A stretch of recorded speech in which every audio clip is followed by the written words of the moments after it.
सम्राट चौधरी का बयान आपको याद होगा कि भाई अब मुख्यमंत्री बीजेपी की तरफ से होना चाहिए, लेकिन उनको भी मुरेठा खोलने पर मजबूर कर देते हैं कि आपने कहा था कि मैं सत्ता जाऊंगा लेकिन मैं आपको अपने साथ ले आऊँ, सत्ता पर मैं ही बैठा रहूंगा। तो ये नीतीश कुमार का एक कह सकते हैं एक मैजिक चुनाव जो है शिंदे के नाम पर लड़ा जाता है और चुनाव में जब 130-32 सीटें बीजेपी के पास आ जाती हैं, बोलती है कि भाई आप जो है ज़रा दूर हटिए क्योंकि हमें हमारा मुख्यमंत्री बनाना है। तो यही चीज़ कहने के नीतीश कुमार भी समझ पा रहे हैं कि अगर 100 सीटें बीजेपी लेकर अगर बिहार के अंदर आ गई तो यहाँ पर अपना मुख्यमंत्री वो बनाते हुए नजर आ सकते हैं। इसीलिए नीतीश कुमार दबी जुबान में ही सही कहीं ना कहीं बीजेपी के खिलाफ जो है जाते हुए दिखाई पड़ रहे। बिहार के मुख्यमंत्री नीतीश कुमार क्या वाकई खरमास के बाद बदल जाएंगे?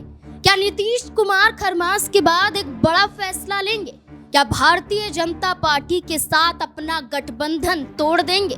नीतीश कुमार जो मरते दम तक बीजेपी के साथ जुड़े रहने वाले थे, वही नीतीश कुमार इन दिनों खामोश दिखाई दे रहे हैं और प्रगति यात्रा के जरिए अपने आप को दिखाने की कवायद में जुट चुके हैं। वहीं लालू प्रसाद यादव के जरिए ऑफर दिया जाता है, नीतीश कुमार को माफ करने की बात तक कह दी जाती है। कांग्रेस पार्टी तो जेडीयू पार्टी को लेकर कहती है कि अपनी पार्टी का विलय नीतीश कुमार हमारे साथ कर लें।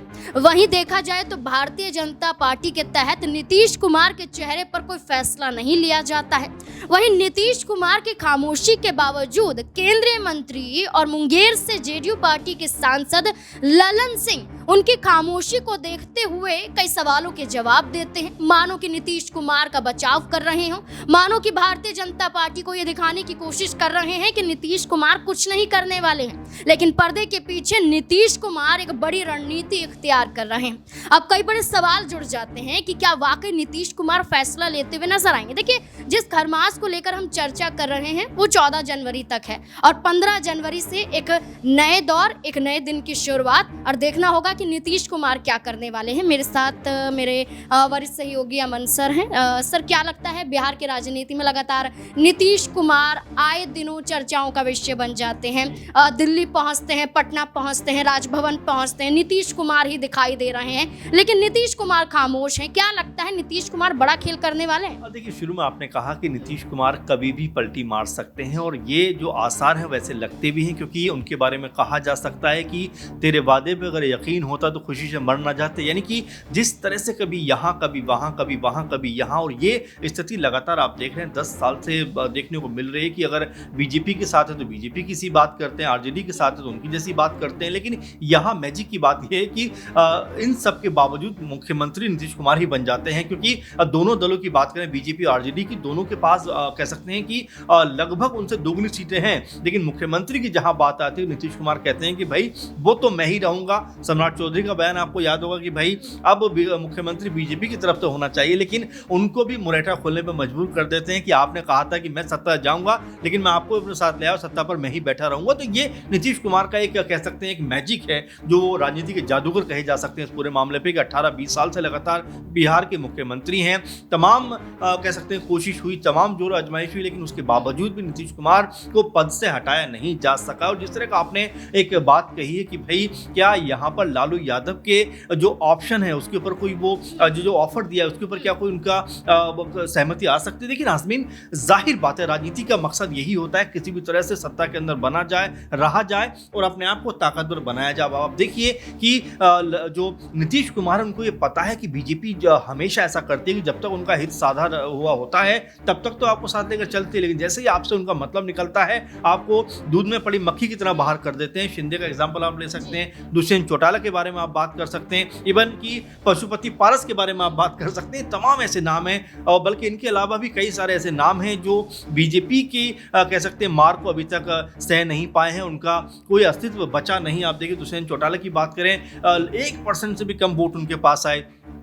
आप देखिए पशुपति पारस, उनको एक भी सीट बीजेपी यहाँ पर देती हुई नजर नहीं। तो ये तमाम ऐसे कारण हैं जो कहीं ना कहीं नीतीश कुमार को सचेत कर रहे हैं कि ये हम कह सकते हैं कि ये चेहरे मूर्ख बने, बीजेपी ने इनका इस्तेमाल किया, लेकिन नीतीश कुमार 9 बार मुख्यमंत्री रह चुके हैं।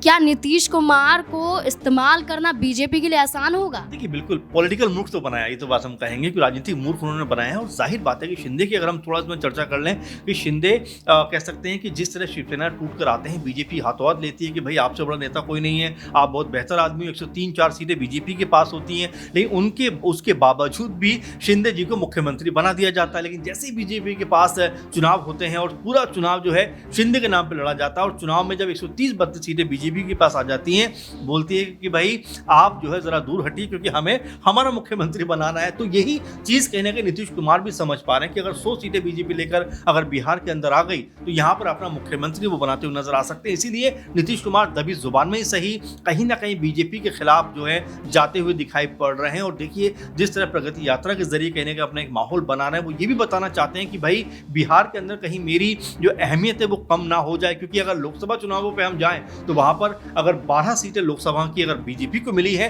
तो 12 ही सीटें नीतीश कुमार यानी जेडीयू को भी मिली है। तो उस लेवल पे वो बीजेपी के साथ खड़े हुए हैं और आने वाले दिनों में जब नाज़मीन गठबंधन रहा और यहाँ पर जब सीट बंटवारे को लेकर बात होगी तो बिल्कुल बराबर की टक्कर में नीतीश कुमार खड़े हुए नजर आएंगे। और जाहिर बात है कि ये समस्या फिर बीजेपी को परेशान करेगी। भाई हम अगर अधिक सीटों पर चुनाव लड़ते तो हमारे लिए आसान हो जाता, लेकिन अगर हमारी टक्कर पे जेडीयू भी लड़ेगी तो बीजेपी यहाँ पर असहज होती हुई नजर आएगी, क्योंकि ज्यादा सीटों पर अगर वो लड़ेंगे, ज्यादा सीटें अगर वो जीतेंगे तो कहीं ना कहीं मुख्यमंत्री अपना बनवाते हुए नजर आएंगे। और इस चाल को बखूबी तरीके से नीतीश कुमार समझ रहे हैं, इसीलिए अभी से अपना एक माहौल कह सकते हैं बिहार के अंदर बनाते हुए दिखाई पड़ रहे हैं। सर संजय राउत का बयान, वो बयान जो भारतीय जनता पार्टी के उस षड्यंत्र का उजागर करता है जो नीतीश कुमार के खिलाफ है। ये खुद संजय राउत कहते हुए नजर आए कि भारतीय जनता पार्टी नीतीश कुमार की पार्टी के 10 सांसदों को तोड़ने वाली है।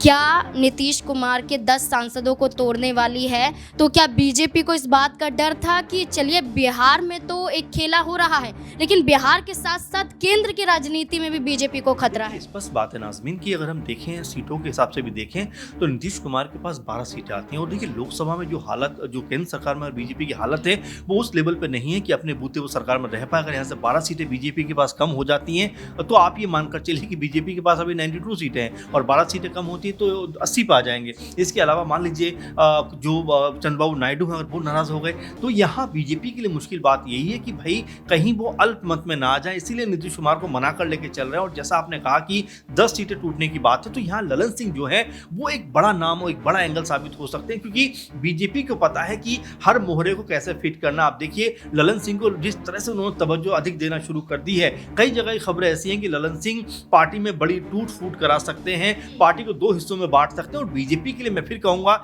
ये खेल कोई नया नहीं है। आप देखिए शिवसेना किससे 2 हिस्सों में बढ़ जाती है, एनसीपी किससे 2 हिस्सों में बढ़ जाती है और वो दोनों बीजेपी में जाकर शामिल हो जाते हैं, बीजेपी को समर्थन करते हुए नजर आते हैं। आप जरा देखिए पशुपति पारस को देखिए कैसे चिराग पासवान से अलग होकर अपनी पार्टी बना लेते हैं, उसके बाद चिराग पासवान को तवज्जो दे देती है बीजेपी, उनको बाहर कर देती है। तो बीजेपी के लिए ये करना बहुत आसान है और सारी बातें करेंगे नीतीश कुमार समझ रहे हैं कि अगर बीजेपी के चक्रव्यूह से बाहर निकल कर रहा जाए तो उनके लिए बेहतर है कि अगर उसके अंदर फंसे तो उनको अपनी पार्टी गंवानी पड़ सकती है। संजय राउत ने जो बात कही है वो कहीं ना कहीं नजर भी आ सकती है, क्योंकि बिहार चुनाव जैसे जैसे आगे बढ़ेगा और जिस तरह के ऑफर लगातार नीतीश कुमार के पास आ रहे हैं और देखिए नीतीश कुमार की जो विचारधारा है वो भी बीजेपी से मेल नहीं खाती, इस नाते भी कहा जा रहा है कि नीतीश कुमार जो है वो वापस आ सकते हैं। और अगर ऐसा होता है तो बीजेपी अभी से एक अपने लिए कह सकते हैं मंच तैयार करती हुई नजर आ सकती है कि भाई अगर 10 सीटें भी उनके पास रहती हैं तो सरकार को तो कम से कम कोई दिक्कत होने वाली नहीं है। एक छोटा सा आखिरी सवाल लेना चाहूंगी कि जहां हम कह रहे हैं कि ललन सिंह सहित कई सांसदों को बीजेपी साध सकती है, जिसमें कई ऑफर भी दिए जा सकते हैं, लेकिन हम ललन सिंह को देख रहे हैं वो नीतीश कुमार के बचाव की भूमिका को भी निभाते हुए नजर आ रहे हैं। जैसे कि दिल्ली में एनडीए की बैठक हुई तो नीतीश कुमार नहीं पहुंचे तो ललन सिंह पहुंच जाते हैं, मीडिया के सामने नीतीश कुमार की खामोशी को लेकर ललन सिंह जवाब देते हैं, लालू प्रसाद यादव के ऑफर का जवाब देते हुए नजर आते हैं। ललन सिंह को अगर हम देखें तो कई मायनों में वो नीतीश कुमार को लेकर ये दिखाने की कोशिश करते हैं कि वो मजबूती के साथ एनडीए के साथ हैं। देखिए वो ये बताने की प्रयास कर रहे हैं कि नीतीश कुमार नहीं अब मैं हूँ सब करता धरता, और कहीं ना कहीं मेरी अहमियत ज्यादा है कि नीतीश कुमार चले चुप है लेकिन मैं हर एक मुद्दे पे बोलूंगा, हर बात को रखूंगा और अगर जरूरत आन पड़ी तो कहीं ना कहीं जेडीयू के 2 पार भी करवाता हुआ नजर आऊंगा। क्योंकि जिस तरह की भाषा का उन्होंने कुछ दिनों पहले इस्तेमाल किया कि भाई मुस्लिम जो है जेडीयू को वोट नहीं करते, नीतीश कुमार मुस्लिमों के लिए काम करते हैं बट मुस्लिम जो है वो इनके पक्ष में नहीं आते, तो ये तमाम जो बातें हैं ये ऐसा लगता है कि बीजेपी की लिखी हुई स्क्रिप्ट पढ़ते हुए दिखाई पड़ते हैं। और ये तमाम जो बिंदु हैं ऐसा लगता है कि ललन सिंह जो है वो नीतीश कुमार से ज्यादा अपने आप को कह सकते हैं तवज्जो पाना चाहते हैं, ज्यादा अपने आप को अहमियत देना चाहते हैं, इसीलिए इस तरह की बयानबाजी कर रहे हैं। और नीतीश कुमार ये सब बात समझ रहे हैं कि ललन सिंह किसकी बोली बोल रहे हैं। हो सकता है आने वाले दिनों में इस कह सकते हैं तमाम चीजों को लेकर कोई बड़ा खेल खेल बिहार में होता हुआ नजर आए, क्योंकि नीतीश कुमार समझ पा रहे हैं कि बिहार में बीजेपी किसी भी कीमत पे अपना मुख्यमंत्री बनवाना चाहती है। इसके लिए ललन सिंह का भी वो इस्तेमाल करते हुए नजर आ सकते हैं। बिहार में खेला तो जरूर होगा, लेकिन किसके साथ होगा ये देखना काफी दिलचस्प होने वाला है। नीतीश कुमार पर सबकी निगाहें टिकी हुई हैं कि आखिरकार नीतीश कुमार क्या करने वाले हैं, क्योंकि नीतीश कुमार कभी आरजेडी तो कभी बीजेपी तो कभी बीजेपी तो आरजेडी, यही करते हुए बिहार में नजर आए हैं। अब क्या करेंगे नीतीश कुमार? 15 जनवरी ये तारीख तय की गई है कि कुछ बड़ा होने वाला है। देखना होगा 15 जनवरी को वाकई बड़ा होता हुआ नजर आएगा या फिर नहीं। इस पूरे मुद्दे को लेकर आप क्या सोचते हैं? अपनी राय कमेंट बॉक्स में जरूर दें। देखते रहें SPN9 न्यूज़। धन्यवाद।